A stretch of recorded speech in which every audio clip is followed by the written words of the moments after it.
42% reservation విషయంలో మళ్ళీ ఒకసారి అసెంబ్లీలో మొన్న జారీ చేసినటువంటి ఆర్డినెన్స్ను మంత్రివర్గం ఆమోదించి ఆ తర్వాత ఇవాళ అసెంబ్లీలో బిల్లు రూపంలో తీసుకురాబోతున్నట్టుగా క్యాబినెట్ మంత్రి పొన్నం ప్రభాకర్ గారు చెప్పడం జరిగింది.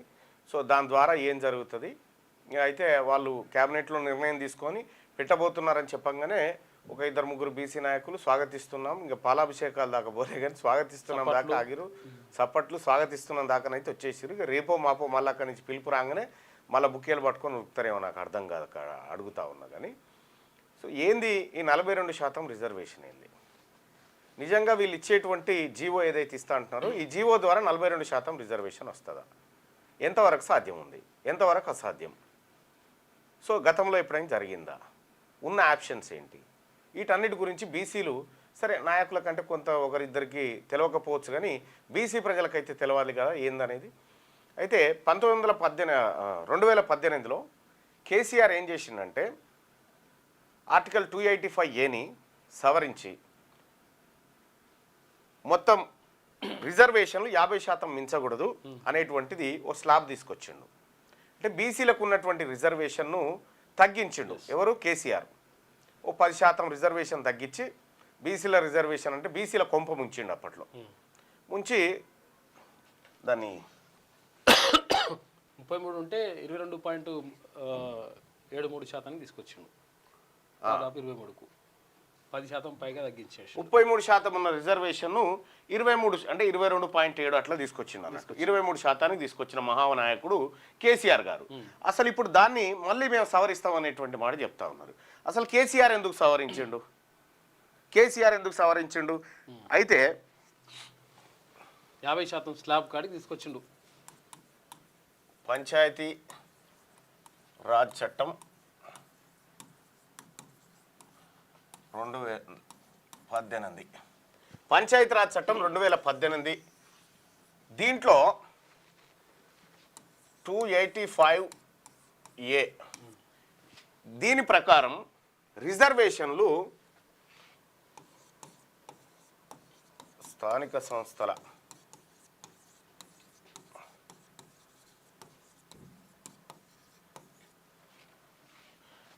ఎస్సీ ఎస్టీ బీసీ ఈ ముగ్గురి కలిపి 50% లోపే ఉండాలి. 50% లేదా అంతకంటే లోపే ఉండాలి.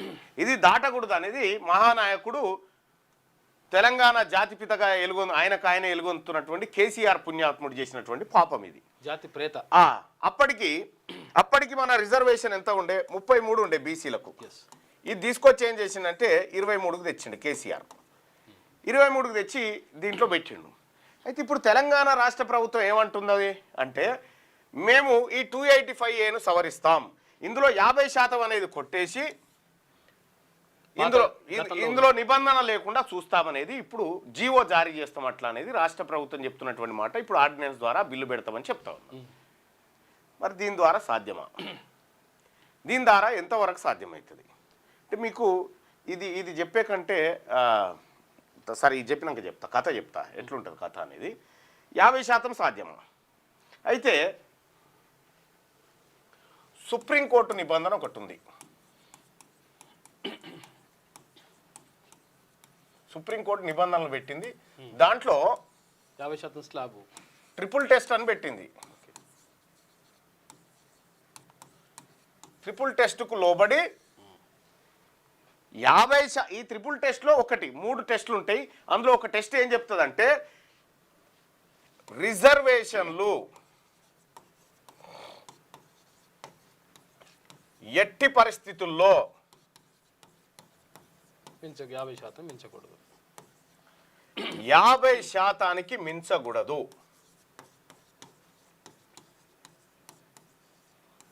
ఇది సుప్రీంకోర్టు చెప్పినటువంటి నిబంధన.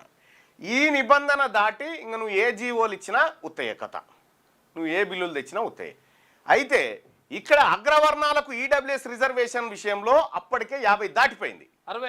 60 అయింది కానీ సుప్రీంకోర్టు సపరేట్ ఎక్కుకుంది ఆ విషయంలో. ఏం కదా వాళ్ళకు పెద్దోళ్ళకైతే పెంచుకోవచ్చు, అగ్రవర్ణాలకైతే పెంచుకోవచ్చు, బీసీలకు మాత్రం ఇవ్వద్దు. ఇది 50 ఉండాలి. ఇక్కడ సుప్రీంకోర్టు పాపము, ఇటు పాలకుల పాపము, ఇటు కేసీఆర్ చేసిన ద్రోహము, ఇప్పుడు రేవంత్ రెడ్డి చేస్తున్న ద్రోహం. ఇవన్నీ కలగలిపితే బీసీల కథ. బీసీలకు శాపం. ఇప్పుడు వీళ్ళు జీవో జారీ చేయగానే వీళ్ళు వెంటనే హైకోర్టులో ఇదే అగ్రవర్ణాలు ఆల్రెడీ జానారెడ్డి తయారు చేసి పెట్టిండొచ్చు, కేసు ఎవరితోటి వేయించాలనేది వేస్తారు. ఇక ఈ జీవో జారీ చేయగానే కోర్టుకు పోతారు, కోర్టుకు పోగానే కోర్టు కొట్టేస్తుంది, మళ్ళీ సుప్రీంకోర్టు కురుకుతారు, మళ్ళీ సుప్రీంకోర్టు కురుకుతారు, మళ్ళీ సుప్రీంకోర్టు కాడికి పోగానే మళ్ళీ ట్రిపుల్ టెస్ట్ ముంగట పెడతారు అన్నట్టు. ఇట్లా అంటే ఏం జరుగుతుంది ఫలితంగా అంటే మేము చేయాల్సిన ప్రయత్నం చేసినాం. అంటే ఒక మనిషి చచ్చిపోతే ఇంటికాడ ఆలీలు చుట్టాలు రాగానే జర గట్టిగా ఏడుస్తారు కదా, ఓ అంటుంటారు కదా, ఆ కార్యక్రమం అయిపోయింది. పాడే మోస్తురు బీసీ రిజర్వేషన్ పాడే మంత్రులే బీసీ మంత్రులే భుజాల మీద వేసుకొని పోయి కరెక్ట్గా దింపుడు గల్లెం కాడ ఆపారు. దింపుడు గల్లెం కాడ ఆపి ఏమన్నా మెసులుతాడా బాపు కూ అని అంటారుగా, ఆ కూ అనే కార్యక్రమం మొన్న మంత్రుల కమిటీ ద్వారా వేసేసారు. ఇక డెత్ సర్టిఫికేట్ కన్ఫర్మ్ చేసారు. చేసిన తర్వాత ఇంకా ఫైనల్ ఘట్టం ఒకటి ఉంటుంది. ఏంది, కరెక్ట్గా బొందలో పెట్టే టైంకి మళ్ళొక్కసారి ఏడుస్తారు చూసినావు, కరెక్ట్గా బొందలో పెట్టే టైంకి మళ్ళొక్కసారి ఓ బాపు ఇక వాయ్ అంటారు చూడు, అవి ఆడున్నది అన్నట్టు. ఇప్పుడు బీసీ రిజర్వేషన్ది వీళ్ళకి ఇయ్యాలన్న చిత్తశుద్ధే లేదు. రేవంత్ రెడ్డికి బీసీ రిజర్వేషన్ ఇవ్వడానికి ఇష్టం లేదు. బీసీ రిజర్వేషన్ పట్ల అతనికి చిత్తశుద్ధి లేదు. అది రెడ్డి కూటమి ప్రభుత్వం. అది ఆ రెడ్డి కూటమి ప్రభుత్వం బీసీలకు రిజర్వేషన్ ఇవ్వడానికి సిద్ధంగా లేదు. మేము చివరి క్షణం వరకు పోరాడినామని చెప్పుకోవడానికే ఈ జీవో కాగితం, ఈ కథ కాగితం. ఎవడన్నా కోర్టుకు పోతే ఒట్టిదే ఇది. ప్రయత్నం చేసి కోర్టుకు ఎవడన్నా ఇట్లా కాగితం బారేస్తే కథమే. ఇది ఎట్టి పరిస్థితిలో నిలబడేటువంటి అంశం కాదు. ఇవాళ పేపర్లన్నీ పెద్ద 42% జీవోకి ఓకే విడుదల చేయనున్న సర్కార్ మళ్ళా మేము స్వాగతిస్తున్నాం అని బీసీ సంఘాల కామెంట్లు. మళ్ళా కనీసము భారత రాజ్యాంగం ఏంది, సుప్రీంకోర్టు తీర్పేంది, ఎవరేం చెప్పినారు, ఏం జరుగుతుంది, ఏ అంశాలు అడ్డం వస్తాయి, ఏమీ లేదు. స్వాగతిస్తున్నాం, వ్యతిరేకిస్తున్నాం. నేను నాయకులకు కూడా చెప్తా ఉన్నా, మళ్ళీ చేసారు పాలాభిషేకాలు మొన్నట్లెక్క చేకూరిగా మళ్ళీ బుక్కగులాలు చల్లుకునేరు. ఈ బంజేరి ఇలా కథ ఏందో అర్థమైంది, ఇలా కథ ఏందో స్పష్టంగా అర్థమైంది. ఆల్రెడీ లోకల్ బాడీ ఎలక్షన్లో 50% ఎక్కువ అనుభవిస్తున్నాం, ఇంకా 10% తక్కువ ఉంది బీసీలకు. రిజర్వేషన్ ఇంకా డైరెక్ట్ వచ్చేస్తారు మనోళ్ళు. నువ్వు ఇయ్యాల్సిన ఇయ్యకుండా ఇప్పుడు కోదండరామరెడ్డి గారిని మళ్ళీ రెన్యువల్ చేసినావు. ఆ పోస్టు, ఆ ఎమ్మెల్సీ పోస్టు మా కంచె ఐలేయకో లేకపోతే మా బీసీ ప్రొఫెసర్ గా మురళీ మనోహర్ గారికో జీవితాంతం, జయశంకర్ సార్ తెలంగాణ కోసం జీవితాంతం ఎట్లయితే పోరాటం చేసిండో మురళీ మనోహర్ గారు కూడా జీవితాంతం పోరాటం చేసిండు దానికోసం, ఈ బీసీల కోసం చేస్తూనే ఉన్నాడు. గాయనకో ఇవ్వకుండా మళ్ళా రెడ్డి గారికి తీసుకుపోయి చేతులు ఉన్నదేమో రెడ్డి గారికి అప్పచెప్పి చేతులకు రాందేమో బీసీలకు, చేతులు లేనిదేమో బీసీలకు ఇస్తా అని వాగ్దానాలు ఇలా. తెలంగాణలో ఉన్నటువంటి బీసీలకు అన్యాయం చేయడం కోసం మాత్రమే ఈ ప్రభుత్వం ఉంది తప్ప న్యాయం చేయడం కోసం కాదు. ఇందులోకి ఎప్పుడైతే ముసలి జంబూకం జానారెడ్డి ఎంటర్ అయిండో అప్పటి నుంచే దీనికి సమాధి. జానారెడ్డి ఇప్పుడు కొత్తగా ఎంటర్ కాలే. ఒకప్పుడు బీసీలకు రిజర్వేషన్ పెంచుతామని చెప్పి పెంచే అవకాశం ఇస్తే ఓ మహిళను పెట్టి కేసు వేయించండి ఇదే జానారెడ్డి కోర్టులో. దాన్ని తగ్గించే దాని మీద కుట్ర చేసింది. జానారెడ్డి అనేటువంటి విషం, అది విషం పురుగు. ఆ మనిషి అటువంటి బీసీల మీద విషం కక్కేటువంటి మనిషి. సరే, నీ రాజకీయం, నీ కొడుకుల రాజకీయం, రేపు పొద్దుగాల బీసీలు తేలుస్తారులే. కానీ ఇక్కడ మా బీసీలకు జరుగుతున్నటువంటి అన్యాయం, ఇక్కడ రాష్ట్ర ప్రభుత్వం మళ్ళీ ఈ ట్రిపుల్ టెస్ట్ కాడికి రాగానే ఎల్లెంకల పడుతుంది. జరిగేది ఇదే. నిజంగా ఇప్పుడు ఏం చేయొచ్చు అంటే, ఇదేంది స్థానిక సంస్థలు కదా, ఇది స్థానిక సంస్థల అంశమే, ఇంకా విద్యా ఉద్యోగాలు కాదు ఇంక ఇది. అయితే స్థానిక సంస్థల అంశం కాకుండా ఈడబ్ల్యూఎస్ రిజర్వేషన్ తోటి మన రిజర్వేషన్లు 60% వచ్చినాయి అంటే దాటినట్టే కదా. 50 దాటినట్టేగా స్లాబు. సుప్రీం చెప్పిన ట్రిపుల్ టెస్ట్ దాటినట్టే కదా. మరి ఎక్కడ దాటింది ఇది? విద్యా ఉద్యోగాలలో దాటింది. విద్యా ఉద్యోగాలలో బీసీలకు రిజర్వేషన్ పెంచుతూ జీవో ఇస్తే సుప్రీంకోర్టు ముఖాన్ని ఇసురు కొట్టొచ్చు. ఆల్రెడీ 60 దాటింది, కానీ ట్రిపుల్ టెస్ట్ ఏడు ఎప్పుడో పోయింది అని చెప్పి నిబంధన నువ్వే అనగదొక్కినావు అని చెప్పొచ్చు. కానీ ఇది చేస్తలేడు. చూడు, విద్యా ఉద్యోగాల కార్యక్రమం చేస్తలేడు, ఓన్లీ రాని స్థానిక సంస్థల గురించే మాట్లాడుతున్నాడు. ఇక రెండో విషయం ఏంటంటే, ఇదే 2023లో మహారాష్ట్ర ప్రభుత్వం తీసుకొచ్చిన ఇదే బీసీ రిజర్వేషన్ల జీవోను సుప్రీంకోర్టు కొట్టేసింది. మొన్ననే కొట్టేసింది. వాళ్ళు చేస్తానే ఆపుకుంటూ వచ్చారు. సో దాని పని చేసారు. మద్రాస్ కార్పొరేషన్కి ఒకసారి 5 ఏళ్ళు ఎన్నికలు జరగలే 2016లో అనుకుంటా.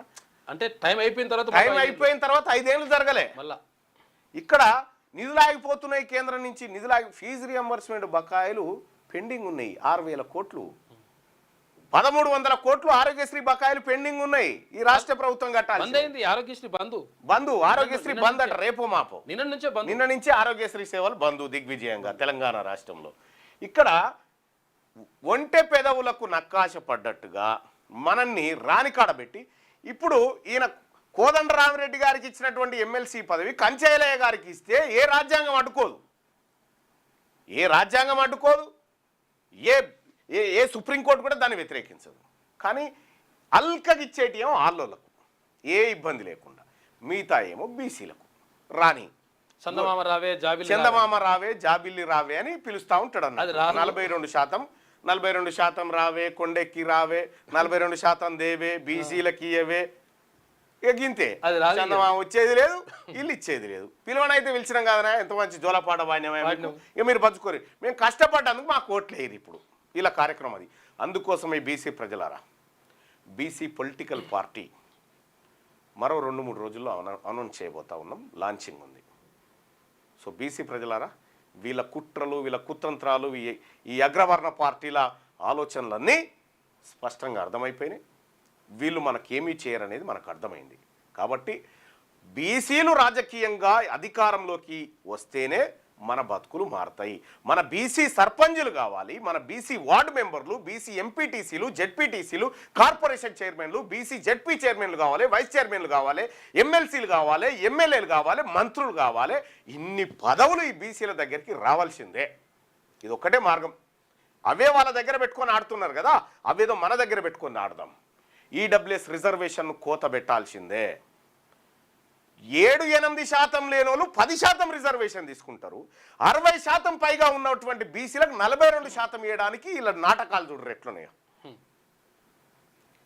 ఇది మహా ఉద్యమంగా మారింది బీసీ ఉద్యమం. ఇలా బీసీలంతా ఒక్కటై బీసీలు ఆత్మగౌరవం కోసం పోరాడుతూ ఉన్నారు.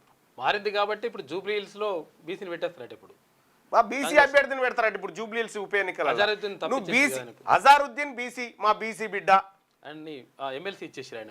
ఆయనకు ఎమ్మెల్సీ ఇచ్చి పక్కకు పెట్టిరు. ఆయనకు బీసీ ఇచ్చినాం కాబట్టి ఇది మళ్ళీ రెడ్డి గారిని తీస్తామని అనుకున్నారు. నో, మీరు బీసీకే ఇచ్చుకోరు. కానీ బీసీ జేఏసీ కూడా, బీసీ పార్టీ కూడా బీసీ అభ్యర్థిని పెట్టబోతుంది. అక్కడ కాంగ్రెస్ పార్టీ బీసీ అభ్యర్థి అయితే గెలిచి గాంధీ భవన్కి వస్తాడు, కానీ బీసీ భవన్కి ఎందుకు వస్తాడు? వాళ్ళు గాంధీ భవన్లో ఎంప్లాయీస్ అవుతారు. బీజేపీ కూడా బీసీ అభ్యర్థిని పెడితే బీజేపీ భవన్కి వస్తాడు. ఆయన గెలిస్తే బీసీల దగ్గరికి ఎందుకు వస్తాడు? వాళ్ళు చెప్పినట్టు వినాలి కదా. కాకిపిల్ల కాకి అవుతుంది, కోకిల ఎట్లయితుంది? కాకిపిల్ల కాకే, కోకిల కాదు. అందుకోసమే బీసీలారా, ఏ ఎన్నికలో అయినా ఖచ్చితంగా బీసీలు గెలవాలి.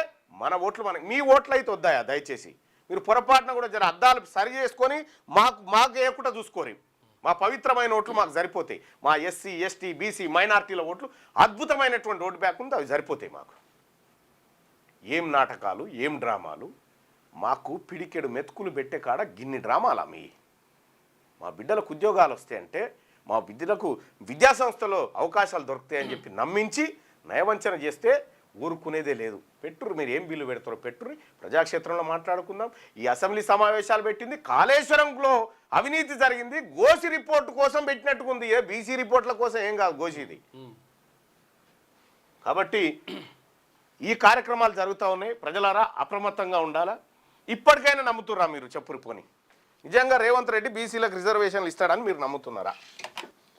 ఈ ఒపీనియన్లో పాల్గొనండి. ఫీజు రీంబర్స్మెంట్ బకాయిలు ఆడున్నాయి, అవి చేయరు.